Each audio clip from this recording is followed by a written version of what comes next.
I've received hundreds of requests from my subscribers to do a comprehensive test of the new, revolutionary, as I'm told, Stihl chainsaw sharpening system.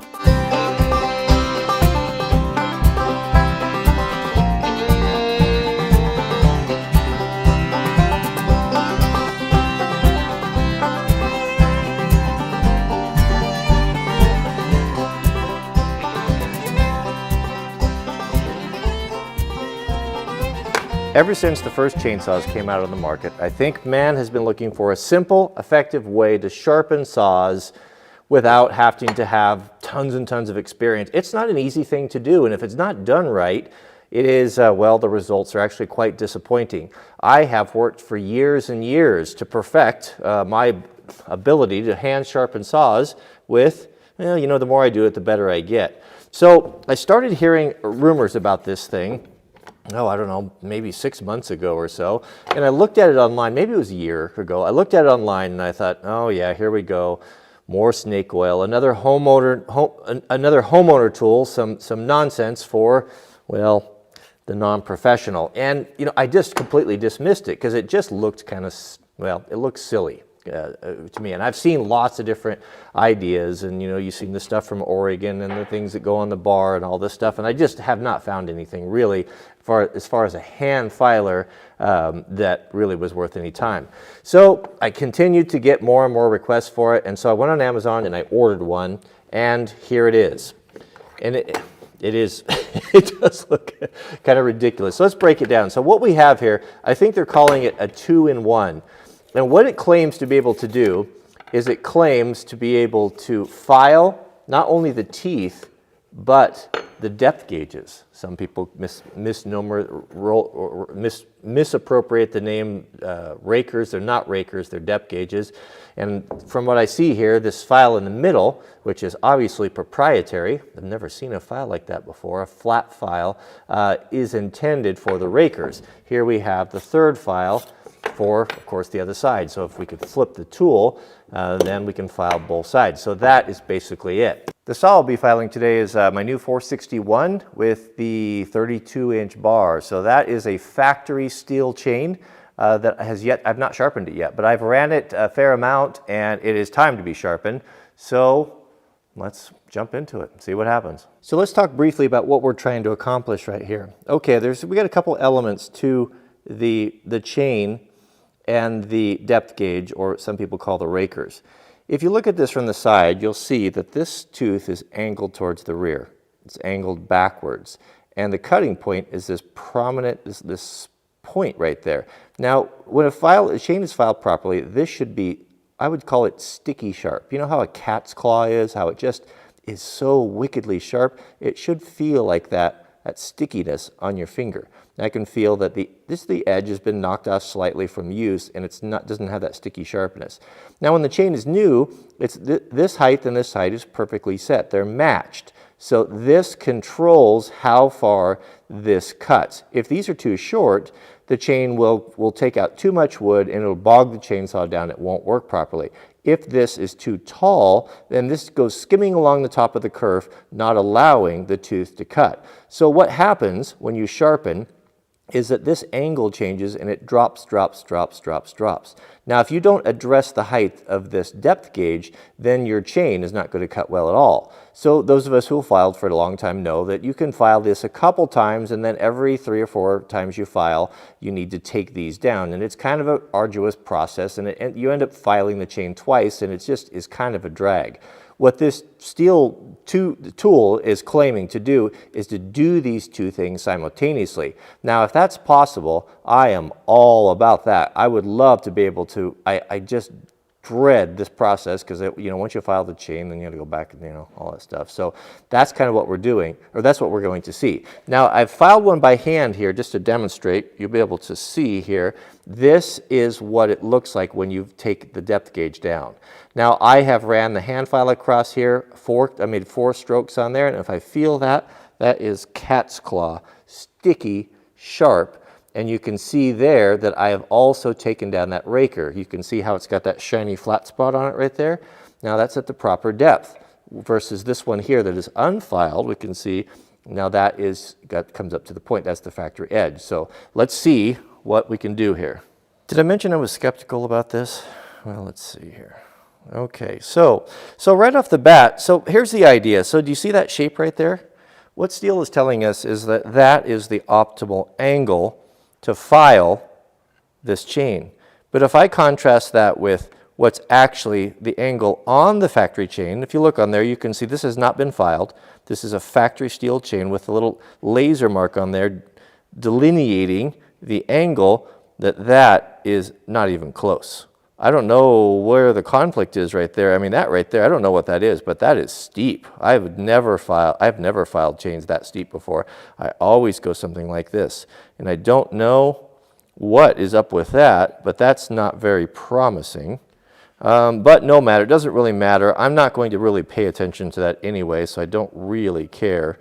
So I'll just kind of hold the angle that I would, following the factory angle and see.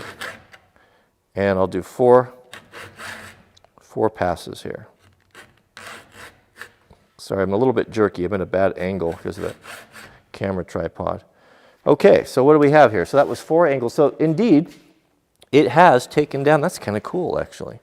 That flat file right there has taken down the raker, and this metal guide right here has rested on the drive links, and that way you really can't go wrong. Is that how that works? How does it go down? Oh, it's also, oh, I see. So this gauge, this right there, that piece, that steel bar is riding on the top of the link. As it follows it down, that will drop and compensate for the, oh, that's really clever actually. So, ooh, that is really sharp. You might be onto something here. Let me see here. Let's try a couple more here. I'm a little strange at the angle why that's that way. I wonder if the big pro saws run at a different angle than the smaller saws. Anyway, well, let's see here. You want to keep track. You do the same every time if you can. And there we see we have that. That has certainly brought that depth gauge down. Let's try a couple more of those there.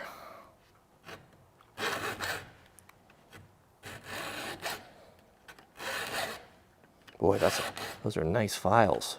Look at that. That really works good, actually.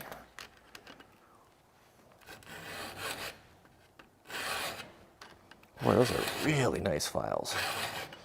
So let's try this at the other angle here.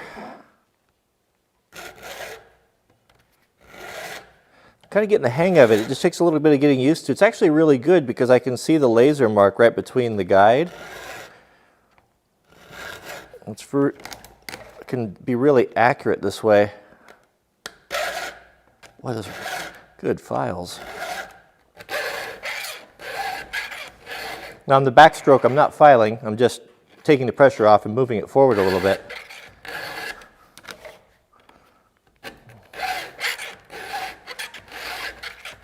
So I just threw another chain on. I've had a chance to kind of use it a little bit here, and it is the fastest filer I have ever used.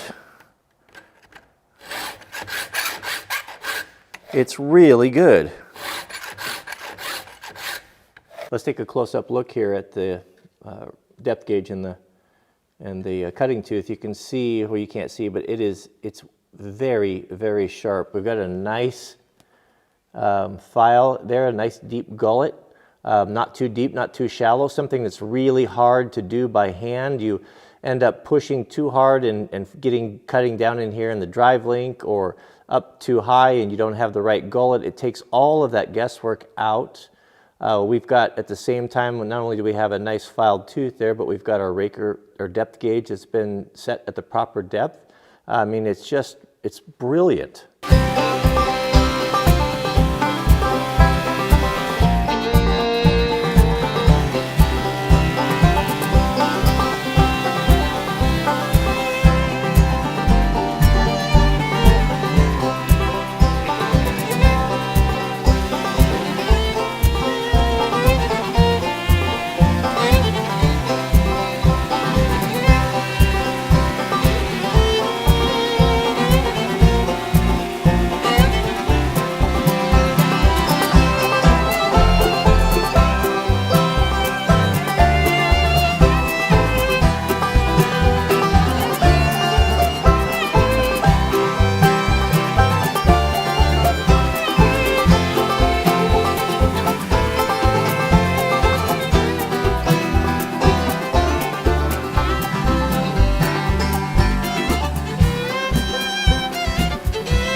Oh, nice to have a place to sit after a hard day's chainsawing. So what's my conclusion? Or what do I conclude here? This thing's awesome. This is going to be my my go-to gift for friends and family for Christmas and birthdays, because I mean I was wrong. I thought it was going to be kind of a silly homeowner deal, but it's not. It's excellent. Look at you saw how well it cut. I did the cross cut. It just ripped. Rip cutting. It ripped there too. Plunge cut went really good. Really aggressive. What I used to do when I hand file, if I have a saw that's really powerful, is that I would actually file the depth gauges a little bit lower than they were supposed to. I'd use the depth gauge and knock them all down, and I'd go around one more time and just hit them, give them a good one hit each one. And what that did is it gave me control over the how fast the saw cut. I could, you know, when you do that, you gotta be careful because you can bog a saw down. But if you have the feel for it and the finesse, you can just get a little bit more out of it. But this I found to be a very aggressive, somewhat aggressive, I guess, what's the word? Variation between the top of the raker, the depth gauge, and the top of the tooth.